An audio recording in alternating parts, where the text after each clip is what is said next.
This adventure story begins with a man named Richard enjoying his vacation in Thailand. Every year, he takes a month off to travel. For him, instead of wasting time in bars or nightclubs, it's better to explore and learn about life. That's why Richard loves traveling so much. After a long day, Richard returned to his hotel and struggled to open his door. A girl named Françoise passed by and helped him. They smiled, and Richard was impressed, but her boyfriend appeared and she left. Richard, lonely as always, lay down, lost in thought. Suddenly, a stranger climbed down from the ceiling and asked for a cigarette. Richard had none, but the man gave him one and spoke of a paradise island with great beauty yet terrifying mysteries. Few returned alive. Richard dismissed him as crazy and went to sleep. The next morning, Richard found a map under his door. Curious, he went to the man's room and discovered he had killed himself, with strange marks on his body. Shocked, Richard reported it to the police, then showed the map to Françoise and Ethan. They were intrigued, and the three decided to search for the island together. They packed, boarded a boat, and reached a port. To get closer, they needed a small boat, so they stayed overnight to prepare. That evening, Richard again failed to open his room door. Two locals nearby invited him to sit with them. They told him of a hidden island in Thailand, said to hold diamonds and gold, yet no one ever returned. Richard realized it was the same island. He didn't want more people involved, so instead of showing the real map, he drew a fake one. The next morning, he left the copy with them, just in case something went wrong. There would be a trace. After that, Richard gathered his belongings and, with Françoise and Ethan, set out toward the mysterious land no one dared to mention. Though he had enough money for a ship, no sailor would go there, a sign of real danger. With no other choice, they rented a small boat and pressed onward.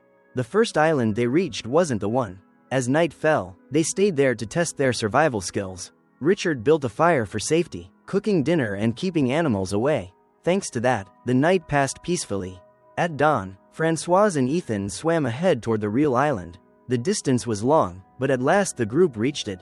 Vast and endless, the map gave no clear clues, so they began to explore.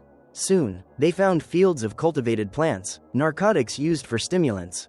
They joked about their reckless youth, but the question remained, who could grow contraband here? While observing, Richard spotted a monkey with a rope tied to its neck, the other end in the hand of a gunman. The man awoke, grabbed his weapon, and scanned the fields. Richard quickly pulled Françoise and Ethan into hiding. They realized there were many armed men, drug cultivators avoiding the authorities. The group began patrolling for intruders. Trembling, the three slipped through the fields until they reached a dead end, a towering waterfall. Richard and Ethan argued over what to do, but Françoise suddenly leapt down. Forced to follow, the two jumped after her. The pool below was deep, and all landed safely. As they caught their breath, clapping echoed nearby. A black man appeared smiling. It took me days to work up the courage to jump, and you did it on the first try. Brave indeed. He then led them to his village.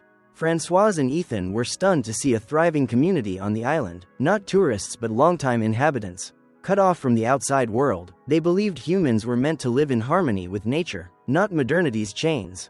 The villagers welcomed the three and led them to their leader, a woman named Sal. She immediately asked, "How did you find this place?" Richard explained that a mysterious man in the room next to his had drawn him a map, but later took his own life. Sal recognized the man. He had once discovered the island and helped establish the settlement, but his mind eventually grew unstable and he left. Hearing of his death saddened her.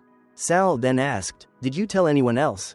Françoise and Ethan answered truthfully that they hadn't. Richard, however, lied, claiming he told no one. At once, Sal burned the map, saying outsiders would only flood the place and turn it into a tourist site. Richard and his friends understood. They began exploring the island, soon arriving at a breathtaking beach unlike anything they had ever seen. Treated as honored guests, they were taught how to live freely. No jobs, no burdens, only the beauty of nature. For Richard, long trapped in the dull cycle of office life, this was the dream he had always longed for. The black man explained that the villagers sustained themselves by trading narcotic plants in the nearest city for necessities, while fruits and vegetables were grown on the island. Thus, they never lacked resources. Sal also explained that in the beginning, the place was inhabited by local farmers. But as word spread, more and more people came to live here. The farmers agreed to let them stay, but only under one condition: never to reveal the existence of this place. The fewer people who knew and lived here, the better. Gradually, Richard and his friends learned to live like the locals. Richard began to develop feelings for Françoise. He confessed his thoughts, though he tried to restrain himself, since Francoise already had a boyfriend, Ethan.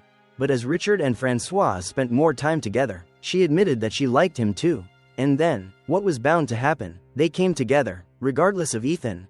They even shared intimate moments. But how long could this secret remain hidden? The next day, Ethan found out. Furious, he lashed out at Richard, the friend he once trusted. In his anger, Ethan broke up with Francoise. That meant Richard and Francoise were now completely free. They entered a true relationship and enjoyed their time together. Then one day, a sudden heavy storm struck the island. Everyone took shelter under the trees. The sea grew violent, and fishing became dangerous. But Richard thought differently. He wanted a challenge and accepted a dare. He would go fishing in the middle of the storm. Despite everyone's attempts to stop him, Richard grabbed a spear and plunged straight into the sea. He had only gone a short distance when the current grew fierce. Suddenly, from behind, everyone shouted and waved for Richard to turn back. He didn't understand their signals until later he realized that a shark was moving straight toward him. Richard saw it too, but he had no idea how to escape this deadly situation. At this moment, Richard was still trapped in the water, desperate and unsure what to do. But driven by a survival instinct, he decided to fight. With the spear in hand, Richard lunged forward and stabbed hard into the shark's belly. After several fierce strikes, the shark met a brutal end. When Richard returned to shore, everyone cheered in relief. From that moment, Richard became famous and was regarded as the bravest among them. The next day, they discovered that the entire rice harvest had rotted. Much of their food supply was spoiled, and resources grew scarce. They had no choice but to head into the city to resupply. Sal decided that Richard would go with her. He couldn't refuse, and soon everyone began listing the items they needed. Not long after, Richard and Sal arrived in the city, gathering all kinds of goods. Yet Richard felt utterly out of place. He only wanted to return to the peaceful island because the city was unbearably noisy, and people there seemed trapped in an endless maze of obligations. For that reason, Richard swore to himself never to reveal the island's existence to anyone. That evening, Richard and Sal went to a bar. There, he unexpectedly met the two young men he had once given a map to. With friends beside them, they approached him to thank him, saying they were about to set out for the island to explore it. Richard denied it, insisting it had only been a joke, that the map was completely random and the place didn't exist. But they didn't believe him and were determined to continue their journey. Sal overheard this. She was angry that Richard had revealed anything about the island. However, she whispered to him, "I won't tell anyone on the island, but in return, you have to sleep with me." Richard was shocked, but in the end, he agreed. The two shared heated, passionate moments before returning with supplies to the island. With resources replenished, everyone was cheerful and resumed their daily life. The next day, however, while fishing, a shark attacked, leaving two people injured. One died instantly, and the other was gravely wounded. They rushed the survivor back to shore, but there weren't enough medicines, nor did they dare risk bringing a doctor to the island. They had to make do with whatever equipment and knowledge they had to treat him. Still, everyone knew he was unlikely to survive. He endured unbearable pain for many days. Eventually, the wounded man was abandoned in the forest. Ethan insisted he should be taken back to the city for proper treatment, but no one listened. They all left him behind. Only Ethan stayed by his side until the very end. One night, while Richard was asleep, Sal came to wake him. She led him down to the beach and pointed across the water, where several people were approaching. Richard recognized them immediately. They were the same men he had once given the map to.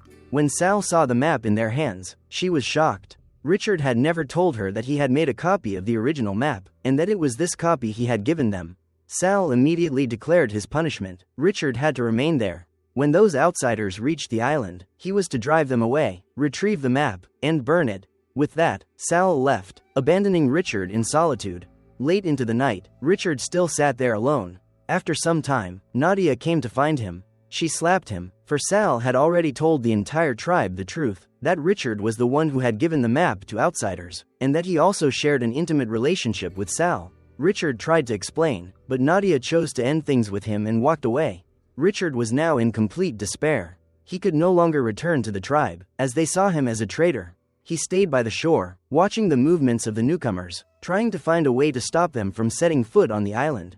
But the more time he spent alone, the more haunted his mind became. As he observed the group, Richard realized they were building a boat to cross over. Eventually, one way or another, they made it. The moment they set foot on the island, they immediately headed for the area where the narcotic plants were grown. When they found it, they were overjoyed, completely unaware that it was, in fact, the greatest danger of all. The farmers guarding the field appeared at once. They drew their weapons and opened fire, killing all 4 men on the spot. Richard watched in stunned silence, horrified by the merciless brutality. One of the farmers noticed him and immediately gave chase, weapon in hand. Richard ran for his life. Luckily, the pursuer got caught in an animal trap, giving Richard a chance to escape. He ran straight back toward the village, but instead of revealing himself openly, he went to find Ethan and Nadia first. By now, Nadia and Ethan had reconciled, and Richard also saw that the man who had been mauled by the shark was still alive, though badly injured. Richard begged them to leave the island at once. He told them how the newcomers had been slaughtered, and warned that one day the farmers would kill them too. He urged Ethan and Nadia to head to the shore first. But when Richard looked at the gravely wounded man, he couldn't bring himself to abandon him. He chose instead to give him a merciful death, covering his mouth and nose until he stopped breathing. To Richard, it was the gentlest end for someone already at the brink. In the very next moment, someone struck Richard hard on the head from behind. He collapsed, unconscious. When he awoke, the leader of the farmers stood before him, and the entire tribe had gathered. The leader coldly declared that more outsiders were seeking the island, something that had been strictly forbidden from the beginning. When one of the farmers produced the map Richard had drawn, he turned on Sel in fury, since she had always insisted that no one beyond their group must ever set foot on the island. Why then did a map exist, and why had outsiders found their way here? When it was revealed that Richard had made the copy, the leader's rage only deepened. He drew a gun and handed it to Sel, setting the condition: if Sel shot Richard dead with a single bullet, all would be forgiven. If not, the entire tribe would be banished from the island forever. Richard was bound tightly. Sel had no choice but to aim the gun at him. She pulled the trigger, but by luck, the weapon misfired. After that, however, everyone's trust in Sel was gone. They believed that if she could bring herself to kill an outsider, she would one day have no hesitation in killing them as well. So the group made their decision: they would leave this place with Richard. They took boats from the shore and sailed away, vowing never to return. The island, though beautiful and serene, was also deadly and merciless. Now they understood that truth. Time passed, months went by. Richard returned to his daily life and work, but the memories of the island were carved deep into his mind, never to fade. One day, opening his inbox, Richard found an email from Françoise. Inside was the full video recording of their days on the island. Watching it, Richard smiled with bittersweet happiness, memories flooding back. And so our story comes to a close.